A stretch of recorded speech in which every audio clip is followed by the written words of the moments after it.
Good morning, everyone. Lots going on as usual. Today's Monday, November 10th, 2025. And goodness, I honestly can't believe that we're at the end of 2025. We're heading into the last quarter, Christmas presents and Black Friday shopping, and hoping that this budget doesn't pass, but knowing that it will. And so it's a very serious situation that we find ourselves in. And will we map a way out of it, or is it going to have to get a lot worse? And it seems like it's going to have to get a lot worse. So yikes.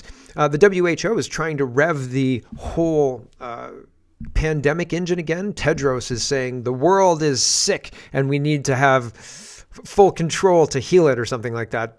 Give it vaccines or whatever. What is a woman is asked in the BC legislature by one BC, and it's a very interesting exchange, and they squirm and they don't answer the question. Instead, they pivot and say to the LGBT community, and then they do some kind of PSA, which is ridiculous. USA might reopen the government with a package that works until January 30th, but it looks like the Republicans caved because they're funding SNAP without a list of who's getting SNAP benefits. Unbelievable. $1 trillion in green spending. Yes, liberals are using floor crossing to distract from the contents of the budget, which is $1 trillion in green spending. And wear a poppy, says Don Cherry. So there's lots to get to. Let's get to it first. Don Cherry is going to start us off. I do have a drone. We should maybe do the drone first. Let's do the drone first, and then we'll do the poppy stuff. Every time I see a new robot dog or robot dog facsimile, I think to myself, my gosh, I wonder when they're going to put a little gun on that thing. And maybe gun isn't the right attachment for this one, maybe an injectable or something like that. But this thing is China. Science Girl says China has built, now take it with a grain of salt, right? This is still the internet, not sure. But Science Girl says China has built a 0.6 centimeter mosquito-like flying drone designed for stealth missions, right? So not only are birds no longer real, neither are mosquitoes, right? So, and I mean, good thing they've got robot mosquitoes, because I haven't seen any mosquitoes around. So it's about time for them to be replaced with robots. Phew. Good job, China. Okay, here's Don Cherry to remind us about why it's important to wear a poppy. You'll see Snake in the Grass, Ron MacLean, is not wearing any kind of poppy, and Don Cherry gives him heck. Here we go. All right, the poppy. Oh, sorry, hold on. I've got my face here, and that's not what I want to do. Here we go. We'll back it up a little tiny bit here. Buy a poppy. All right, the poppy, eh? Yeah, I'm sorry. Next week, I'll get one for sure. We'll all all get one. And you know, in Toronto, you never see them, eh? Never see them downtown. Go to all the small towns like Kingston and Guelph and places like that, but downtown Toronto, never. And for crying out loud, at least buy a poppy. Now we have to do, folks, this is very, very important to me every year and important to a lot of people. I'd like to show a picture of one of my relatives, the Mackenzie side, and the fellow with the dog is Sergeant Thomas William Mackenzie, Military Maryland Bar, and they're all sergeants there except the one there. And my grandmother told me when that showed me this picture that I think they all got killed except one. And it's really, and so all I'm asking you is to buy a poppy and think of them right now. And I always show this here, and this was an emotional time for me. Buy a poppy, they're the best. Right. And so Don Cherry leading the way this Remembrance Day, because Lest We Forget has turned into We Have Forgotten. And hey, don't you want that, war lust after Russia, right? Hey, Canadians, don't you want to go to war for freedom or something against Russia, for Ukraine and stuff? And again, no, I'm not buying it. Nope. But they want us to forget, so they can send us to war again. And that's, I think, why people are forgetting. And Don Cherry recognized it much earlier than anybody else. Frank Caputo is talking about the ongoing Poppygate, which isn't getting much play, really, which is not surprising. But Dwight says, why I believe the courts should reverse their poppy bans. They mean well in trying to best uphold certain principles for the judiciary to serve its role, but they overlook the uniqueness of the poppy in remembering the ultimate sacrifice. And Frank says, I wore my poppy always, including in Supreme Court when gowned. I saw a judge or two wear one. We have freedom to be governed by the rule of law rather than a tyrannical state, because people shed blood for our country. We should never forget this, including in the courtroom. Yeah, I think that there's a case to be made for the poppy and for our continuing remembering, right? And if we put this to the dustbin of history, as they're trying to do to Thanksgiving, Halloween, and Remembrance Day, then the rest of our culture will go with it. And that's exactly what they want. So rage against the dying of the light, as they say. Stacey is talking about, let's talk about the budget, because what they're doing is they're using the floor crossing by D'Entremont to distract from the crap that is inside the budget. And the crap that is inside the budget is $1 trillion in, quote, green spending. When did the Canadian people elect a green government? Oh, we didn't elect anybody, right? Of course. It's true, because the elections are rigged. So Stacey is responding to herself, and she says, D'Entremont says Conservative House Leader Andrew Scheer and Party Whip Chris Walkerton barged into his office, pushed his assistant aside, and yelled at him about how much of a snake he was. Nobody actually believes this snake, meaning D'Entremont, do they? And so pushing, yelling, and the liberal media went with this. He's gone on a media blitz talking about how he never really believed in Pierre Poilievre. He ran because he ran as a conservative to represent his constituents, and it was all constituents driven, but he never really felt like a conservative, and he blamed Poilievre and so on and so forth. And so he's doing this as a liberal blitz. It's a campaign. And so it's interesting what's going on, because there's a back and forth with this campaign, because the Conservatives are responding too. Anyway, pushing, yelling from Conservative leadership sealed the deal on defection, says D'Entremont. This is a CBC article. MP says Conservatives felt like a part of the frat house rather than a serious political party. Right, and Stacey says, called it. Now there's a correction. In a previous version of the story, Nova Scotia MP Chris D'Entremont told CBC News that Conservative House Leader Andrew Scheer and Party Whip Chris Walkerton pushed D'Entremont's assistant aside. D'Entremont has since clarified to CBC News that the Conservatives pushed open the door to his office, almost knocking over his assistant. The headline and the article have been updated. So, whoops, we didn't mean to completely misrepresent what happened, but we did. All right, same thing here. Mark Nixon says Chris D'Entremont admits he didn't really run on a conservative platform, so he ran as a liar, won as a fraud, and crossed as a liberal. Now he's pretending it's about values, right? This is 2.5, almost 3 minutes, so we're not going to listen to it. But Michelle Ferreri says the liberals aren't using Judas D'Entremont as a distraction from this disastrous $80 billion deficit. Right? I hope whatever you got was worth it, Chris. I am very sorry for the staff, voters, and volunteers who were thrown under the bus by Chris. It is really sad. People with no integrity will always be that way.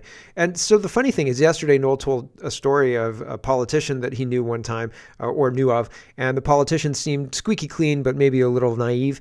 And so, but when people looked into the politician's son's holdings, the politician's son was maybe doing way better than the son maybe had rights to do. And maybe it looked like kickbacks or whatever, right? Maybe, who knows? But it seems interesting where somebody plays the fool.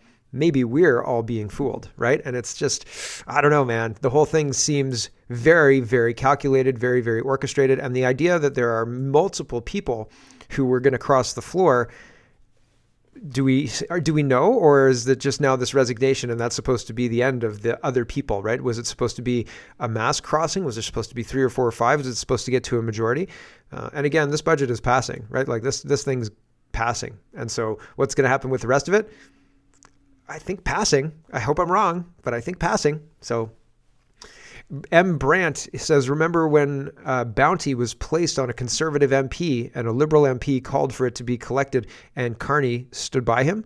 Right. And now CTV News, and take it with a grain of salt because CTV News, they're snakes and they report things incorrectly on purpose and then retract later to do the most amount of damage. Anyway, CTV News says RCMP investigating online threats made to MP Chris D'Entremont after crossing the floor to join Liberals. So yeah, we're investigating these threats, but having a bounty proposed, that's fine. Everything's fine there. I don't think you could do that, right? Like, and not to say that I'm careful about what I say, but I'm making jokes here most of the time. The whole premise of my show, and it's been this way for years, is this is the government, or this is this person, or this is this department. This is their basic job. Like their job is to, look after the environment or look after the roadways or something like that. This is what happened. That's the joke. But I'm bum-ching. And then we move on to the next one, right? That's it. And so they're going to get upset with me, right? But they put out unbelievable misinformation. We're going to go through the BBC. The BBC is blown up this morning because of the misinformation and disinformation they put out about Trump. Blown up. People are being fired and all sorts of stuff. The people who did that are trying to make laws and rules that limit people like me from making jokes about how stupid they are, because people like me can see how stupid they are. And they hate it. They hate it. Anyway, Mark Nixon's responding to Mark Carney. So the push for the budget is for us to be distracted by the floor crossing and all the controversy there. And it's bullshit. So what's the real story for the budget? $1 trillion. $1 trillion in climate spending. Are you kidding? No. Here's Mark Carney. He says last year, global investment in clean energy reached nearly $3 trillion. So we're hoping to make it $4 trillion. Yay, Canada. We're launching a new climate competitiveness strategy so Canada can seize the opportunities, will attract massive new investment, drive down emissions, and create thousands of high-paying careers. Bull poop. The solar panels and the windmills are going to be constructed in China, and last mile will be constructed in Canada. But the last mile, in order to be, from what I've read, competitive and economical, is going to have to be like minimum wage jobs. But don't worry, comrade, minimum wage is going to be like $20. But still, like, no, right? That's not going to work. And don't worry, you're going to have a universal basic income, so it's fine. So communism's great and stuff, right? Nope, I don't think so. But this is what they're pushing and this is what they want. And people are rightfully skeptical. Mark Nixon says this has got to be one of the dumbest posts Mark Carney has ever made. He should have just wrote Brookfield is positioned to make billions in green contracts subsidized by the federal government, making my stocks worth billions. If you haven't bought Brookfield, buy Brookfield. Thank you for your attention to this matter. Yeah, yep. And I missed Brookfield, and I still haven't bought any Brookfield. I should buy it like before it goes up another 60%. It's gone up 60% year to date.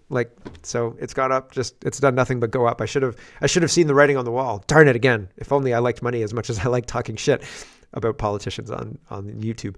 Anyway, Andy Lee says they're going to spend $1 trillion on more of the pet climate projects that broke Canada in the first place. $1 trillion. You read that right. So November 9th, it says global trade upheavals, rapid technological changes, and clean transition are reshaping the world's economy. Canada's economic strategy must adapt and fast. Budget 25, Canada's Strong, is our plan to make our economy stronger, more self-sufficient, and resilient to global shocks. It will catalyst over $1 trillion in investment over the next 5 years, driving growth in nuclear, hydro, wind, energy storage, and grid infrastructure to make Canada a leader in the low-carbon economy. The scam is inflated by the $1 trillion put in by the government. And then you get a guy or a company or a couple of guys sitting around, engineers or something like that, who say, how can we get in for that $1 trillion? How do we get some of that $1 trillion? Because the government's giving away $1 trillion, and I'd like to do a project that facilitates me getting that money. And then they'll make stuff, and then people will be ordered to use the stuff that they make. Like, here's some, I don't know, cutlery, or here's a straw that's not made of plastic, or whatever it is, right? Like, these people use the money to create the products that are then mandated, and it's a faulty economy. It's a Potemkin village. It's made up, right? But the Potemkin village is pretty solid because there's $1 trillion going into making it. So Roman Baber is not happy with this. Here's the CTV News announcement for the $1 trillion. Here we go. Today, the federal government outlined its new climate competitiveness strategy as global trade upheavals, rapid technological change, and clean energy is reshaping the world economy. Minister of Environment and Climate Change, Julie DeBrusen, and Energy Minister Tim Hodgson announced today the government will invest over $1 trillion over the next 5 years, driving growth in nuclear, hydro, wind, energy storage, and grid infrastructure. So while she's talking about this, I just want, for anybody who's just listening, the overlay on this is a wildfire. They're like, oh yeah, we're going to spend $1 trillion because look how bad climate change is. Oh, it's burning. It's so bad. Oh my gosh. Oh, it's burning. So I don't really even care. Here we go. In order to access measures that deliver the greatest emissions reductions and increases competitiveness at the lowest cost for Canadians. It's a scam. It's a hoax to steal your money. That's what it is. $1 trillion of your money now. Ryan Garrettson says, WTF, our government announced that it's going to invest $1 trillion over the next 5 years under the guise of climate competitiveness. It's no coincidence that this was announced just before our environment minister heads to COP30, right? So, $1 trillion in more investment because the United States is not going to put in any money. But sorry, yeah, it's the Canadian dollar. So, oof, that's like 500 billion USD. Desiree, actually more like 700, but anyway. I digress.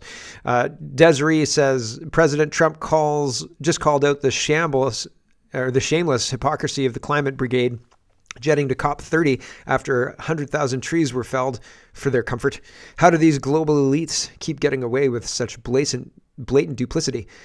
Because they don't care. Because they think that their grift is ironclad. And so the propaganda is very well done. in that they have a foil built into the propaganda, climate deniers, right? And so they do this kind of stuff in China where the Chinese will tell you as part of the propaganda what the truth is, and they'll say deniers say that. And so when the denier comes up and says, or when the person's saying, hey, listen, man, like you've been brainwashed by the government or whatever, climate change isn't real. If you try and go like as a politician, previously I ran as a politician and gone to community meetings and things like that. If you try and tell a true believer that climate change isn't real and that it's a hoax to steal your money, and like the reality is, at the time I wasn't even really pushing geoengineering because I didn't know enough about it, but I suspected. But I was just saying, like, it's not real, man. Like the difference between noon, the temperature at noon, and the temperature at midnight, that's climate change too, functionally, right? Like, and nobody gets worried about that. It can drop 30 degrees in a day. Nobody gets worried. I've been in situations where it was like 20 degrees and then minus 10, like it's been a wild ride, but people don't get upset about that. I'm like, it snows, it does everything. We shouldn't be putting money into this. We should be doing practical things with our money rather than pie in the sky nonsense, blah, blah, blah. They will not believe you. There's no argument you can make. They don't care. And so they're flawed because the propaganda builds that into it is aware and builds that in. And it's very interesting. Modeled after, I don't know what's modeled after what, but I think probably after the Chinese communists' propaganda.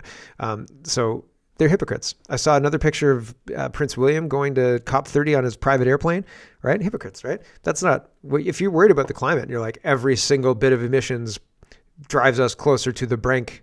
I'll get on my private jet and fly to Brazil. We have to talk about this, right? Like that doesn't make any sense at all. Like get on Zoom, dude. What are you doing? Like stay in your palace, reduce your staff. Like, what are you doing? Anyway, regardless, their behavior betrays the lie. It doesn't, if they were actually worried about any of this, their behavior wouldn't be what it is, but here we are. So they put on a big show. Donald Trump says they ripped the hell out of the rainforest in Brazil to build a 4-lane highway for environmentalists to travel. It's become a big scandal. Yep. Nobody cares, but it's a big scandal. Here's a picture. Stacey is responding to Mark Carney. Carney's climate mafia tactics aren't working. Here's a picture from last week of the abandoned BrightDrop battery assembly facility in Ingersoll, Ontario. It opened in 24, and now all it's missing is tumbleweeds. Very interesting going on there. And will there be any kind of fix? Oh, I doubt it. Here's Vesper, and he put together Vasi Kapolis questioning Sean Fraser about why he thinks a bureaucracy will be able to do what he failed to do with housing, and he doesn't have any responses. Vesper's done like editing of the videos, so there's like times where Sean Fraser's speaking fast and stuff. So sorry about all that. It's meant to be entertaining, but you'll get the picture. Here we go. Put to you again, though, what exactly is extraordinary about using infrastructure spending to stimulate the economy? Again, like what is extraordinary or transformative or generational about using old ideas and just pitching them as something new? Well, I would disagree that these are simply old ideas being pitched as something new. If I put that aside, though, and look at all the other things you're announcing that you say will have a material impact, don't take my word for it. I look at the analysis from Desjardins, which said if Canadians were hoping for a transformative or generational budget, they will be disappointed with the Government of Canada's budget 2025. The Bank of Montreal, much of the stimulus in the budget consists of measures that were already known, so it is unlikely to cause a sharp revision of economic growth forecasts. The pitch from your government is what we're doing here is so unique, you are going to see the economy grow in ways that you haven't before. The Bank of Montreal is saying we're not even going to revise our forecast based on what we saw in this budget. Finish him! But Minister, you were in charge of housing through those previous years. Why now should Canadians listening tonight trust that a new agency will do what you were unable to do? Flawless victory. So there you go. So why should anybody believe you when you couldn't do what you're saying this agency is going to do? And good question, valid question in my opinion as well. CTV question period says former Canadian diplomat Michael Korvig is urging caution and warning against making China the core of Canada's diversification strategy. Catch the full interview on CTV, whatever. And I just think it's interesting they're trotting out Michael Korvig to say, remember that thing that happened with China? Maybe trading with China is not so good. But sure, I met my nice girlfriend here. I don't know if he's still dating that Chinese lady. But, right, like the whole thing. The whole thing is super weird, super duper weird. Let's do our freedom of speech. I want to do the freedom of speech before I say goodbye to this stream, so I'm going to try and do it quick. But because I think it's so egregious, and what's happening in England with the BBC is happening in Canada with the CBC. So I think it's important that we talk about it very quickly. So Donald Trump is responding to this, and she's saying in Canada we've seen similar media manipulation and anti-conservative bias. Last September, CTV was caught splicing together two different segments of a speech by conservative leader Pierre Poilievre. And Donald Trump says the top people in the BBC, including Tim Davie, the boss, are all quitting or being fired because they were caught doctoring my very good, perfect speech of January 6th.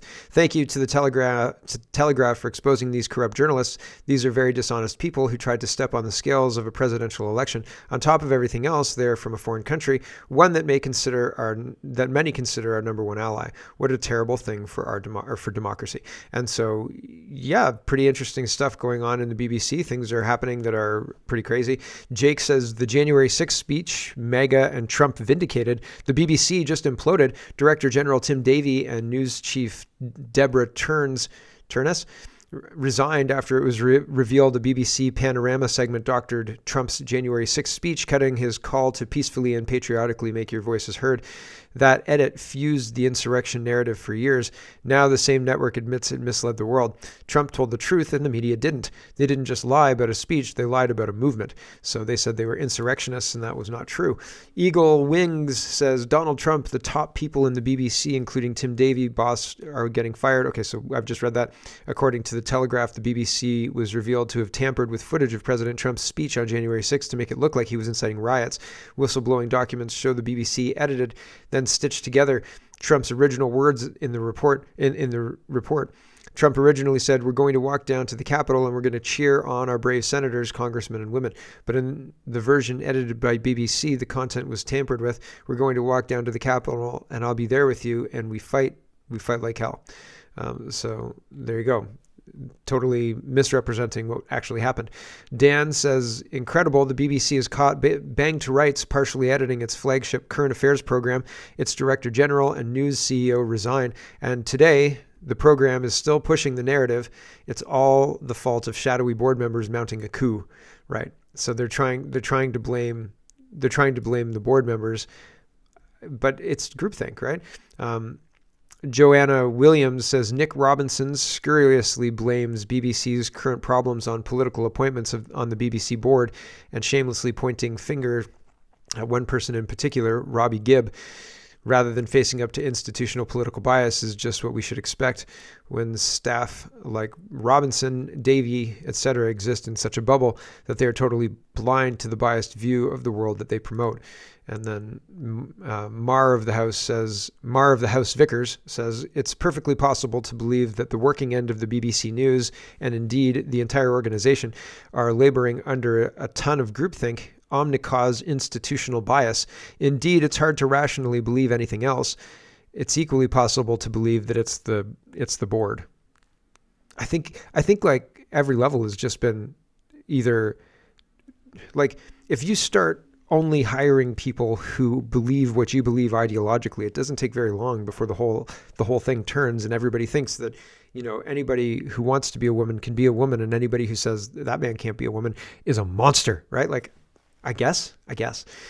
Tokyo Rosie says the CBC did similar thing during the trucker protest in Ottawa when they lied about the truckers being responsible for apartment fires in the area. They also lied about Russia financing the protests. The legacy media are all the same. Yeah, and so somebody's getting their comeuppance, but CBC is getting more funding in Canada.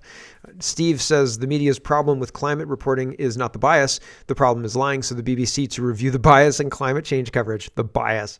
The blatant outright lies, but you can show a climate zealot these things and they will. I've shown climate zealots the ClimateGate emails from 2009 and then again in 2011 where they're talking about openly manipulating the data, moving thermometers from places that are grassy meadows to like the tarmac of airports, filling in back data for thermometers, temperature records that didn't exist because the thermometer didn't exist at the time, like back to the 1800s type deal. All sorts of crazy stuff. Check out the ClimateGate records. Maybe it'll be on Linkroll. So yeah, I think I might add them to Linkroll just to talk about it. So it's one of those things where it's been proven that this is a big hoax. It's a hoax, and nobody seems to care. And the BBC are hoax peddlers, right? Politics UK says, and not just about climate, but everything else too. The BBC has apologized for serious flaws in the making of the documentary Gaza: How to Survive a War Zone, and it will not show it again. So we're sorry that we propagandized to you. We hope that if you saw it and were influenced by that show, that you see this retraction and understand that you were just watching fiction, right? Like, great. But in light of the BBC misleading everybody at the government's behest, the United Nations says, the real problem is misinformation and disinformation from the alt-right. So the United Nations wants to crack down on people like me who say, can you even believe this? Here we go. The spread of hatred and lies online is causing grave harm by the BBC or to our world.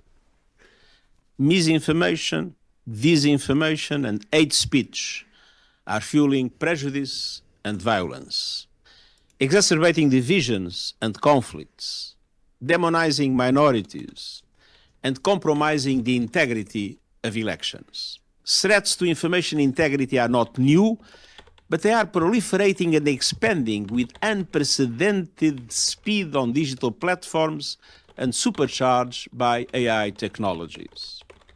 Science, facts, human rights, public health, climate action are under attack.